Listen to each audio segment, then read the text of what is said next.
Our hearts bleed for the people of Syria.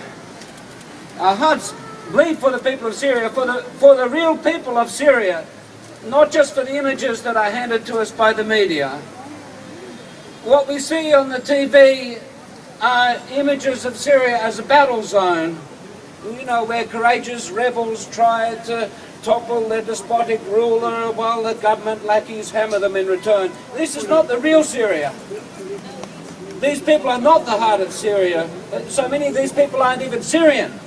Yes, that's right, Danny. I had the privilege of spending time in Damascus in the last month, and I had the privilege of meeting the real Syrian people, ordinary people trying to get on with their lives, to go to work, to earn their daily bread, to raise their families, while round about them international forces are vying for control of their country. The Syrian people are a beautiful people. They are proud and noble people, and they are people who believe they are capable of sorting out their own issues through dialogue rather than through violence, and they deserve better than what they are getting from the international community. In the name of humanitarian intervention, foreign powers have murdered thousands upon thousands of Syrian people, and it has to stop. In the name of God, it has to stop.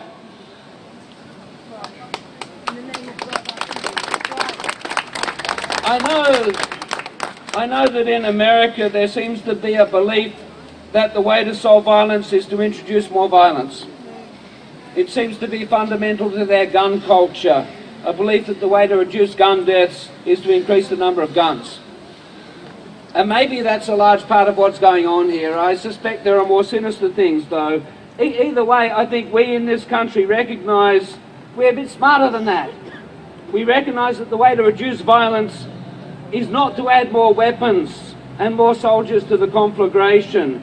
It is nonsensical and it is evil.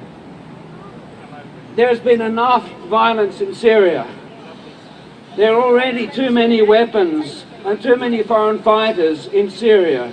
We need to pray, and we need to lift up our voices, and we need to plead with our governments to stop sending lethal aid into Syria.